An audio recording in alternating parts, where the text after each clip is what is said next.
China bans EV battery removal at scrapyards end of life. This is bigger than it sounds. So China has quietly introduced a rule that on the surface sounds narrow and technical. Scrapyards are no longer allowed to independently remove traction batteries, so the big battery from underneath the car, from end-of-life electric vehicles. Battery dismantling must now be handled only by authorised recycling entities within a regulated system. So at first glance, this looks like a safety or environmental housekeeping measure. I think in reality, it kind of signals something much larger. It reshapes how battery value, liability, and control flow through China's EV ecosystem, and it also hints at where the global EV industry is heading next. There are two reasons this matters. Point one, China is locking down battery lifecycle control, not just safety. The official justification is safety and environmental risk, and that part I think is pretty real. EV batteries are very, very heavy, chemically very, very complex, very dangerous as well. When they're mishandled especially, that's obviously when things can happen. Fires at informal dismantling sites have been a recurring issue. Lithium, nickel, cobalt, manganese leaks contaminate soil and even water when processed poorly or cheaply, when people are trying to do things a bit dodgily. From a regulatory standpoint, tightening controls makes sense. But if this were only about safety, China could have required higher scrapyard standards or training. Instead, I think it has removed scrapyards from the process altogether, and I think that's the key signal. China is consolidating battery lifecycle authority from production to first use, to second life, to material recovery under a smaller group of licensed data-connected entities, and this aligns with how the country already treats strategic resources. An LFP battery pack will likely still retain roughly, 70–80% of its capacity when a vehicle is likely scrapped in 10 or 15 or 20 years' time.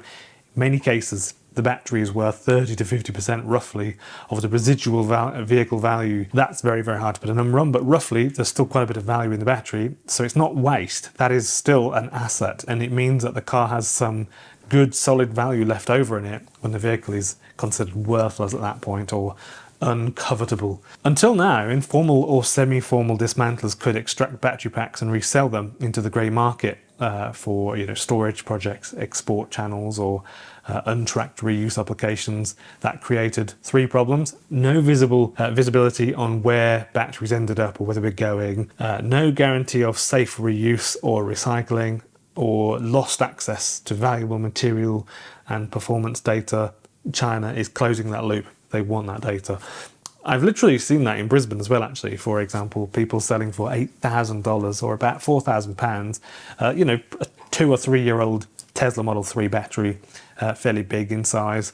And you literally just go pick it up, they'll put it on the back of your car or ute with a forklift truck, and you just transfer them $8,000, done. There's no questions, no, barely any signatures or anything, just done.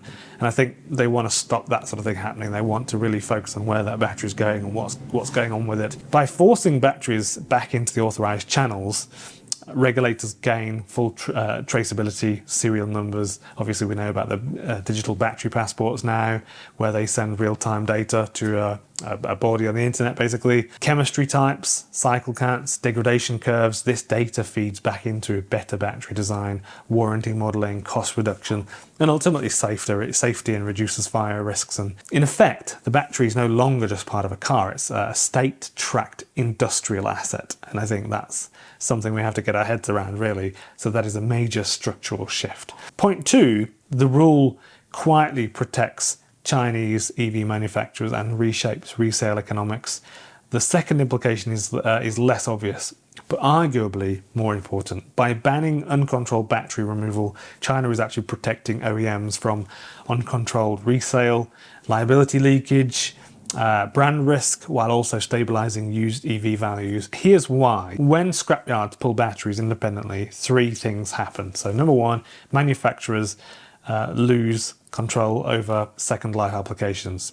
That doesn't exist anymore. And two, poor reuse outcomes get blamed on the original brand. Three, residual vehicle values become unpredictable. So if a reused battery pack fails in a home storage system or catches fire in an unregulated setting, headlines don't say unlicensed recycler with an unspecified battery. They will say BYD battery burnt down a house, or CATL battery burnt down a house. And so that's an issue. That reputational risk scales very, very fast when millions of EVs enter end of life cycles. One of the things that really makes batteries safe these days, and I'm a bit of an advocate for it, I suppose, is back in the day, British cars, for example, used to be made by some people with some with hammers and some really good machines to bend all the metal and that sort of stuff. And sometimes the gaps would be a bit different. But now, when you're doing stuff with batteries, it needs to be super precise, like the most precise thing you could possibly ever do. They need to be incredibly well made.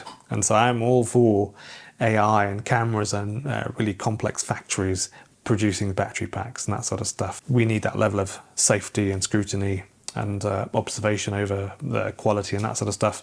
When you take the battery out of the factory or out of the car and you put it onto a house, and a bloke with a dream and some tools fixes it to a house, things can go wrong, like wrong connectors, the wrong sleeve around a cable, for example, or all sorts of things really, or the waterproofing. They might connect it to the house and it's not quite waterproof, or they've opened it up to do something and then caulked all the sealant around the edges and put it back down, but they've missed a bit, some moisture gets in and it starts an issue. So I can think of loads of ways how that could really cause an issue. So I'm kind of all for that, I suppose. By forcing batteries into authorized channels, manufacturers can decide when which packs are suitable for second life, route others directly to material recovery, or retain branding and performance control. There's also a resale angle. In ride-hailing fleets, which China has in massive numbers, vehicles are scrapped early, sometimes after 300,000 kilometers or 500,000 kilometers, but batteries may still have substantial usable life left.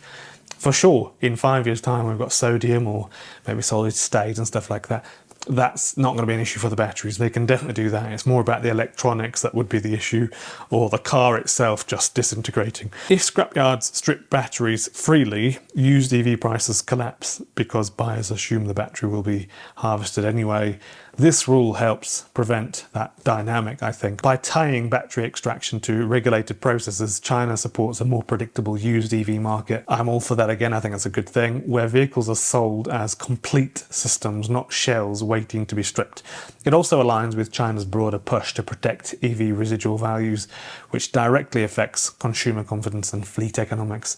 And a stable resale market reduces total cost of ownership. Why this matters outside of China: this policy won't stay local at all. Obviously, the EU is either sometimes ahead or behind China, but usually floating around somewhere. It is already moving toward battery passports, obviously coming in, life cycle tracking, recycling mandates. The US obviously is tightening control over battery material flows through IRA compliance. What China has done here is operationalize that future, not just regulate it on paper, and expect 3 downstream effects globally: more OEM-controlled battery recycling networks, less informal second life experimentation, and higher upfront EV prices offset by stronger residual values and longer life cycle. So in other words, batteries stop being removable components. They stop really failing at all. They just last for a ridiculous amount of time, and and start being regulated infrastructure. They're really something that the government really just run and know where it's moving around the country. China just made that official. Obviously, they've got there first. So I think the bottom line is, this isn't about scrapyards. It's about who owns the value, the data, and risk embedded in EV batteries. There's also a big topic about governments overreaching and getting too much control, of course. You can put your thoughts in the comments. I won't talk about that. China has decided the answer is not the grey market. I would also agree with that, to be honest. Not independent dismantlers, a couple of blokes with a fag in the mouth, dismantling batteries in a scrapyard. So thank you very much for watching. Please have at it in the comments. Say what you like. It's fascinating to read all the comments, especially with some of these videos that I talk about. They're quite significant. This is one of those really important ones. So thanks so much for watching. My name is Ben Alexander. Thank you to these people on screen, these other channel members. Really appreciate that. Thank you so much for buying me a coffee and making 2025 awesome, by the way. Thank you very much for that. 2026, I'm sure, is going to be equally as good or better. So thank you.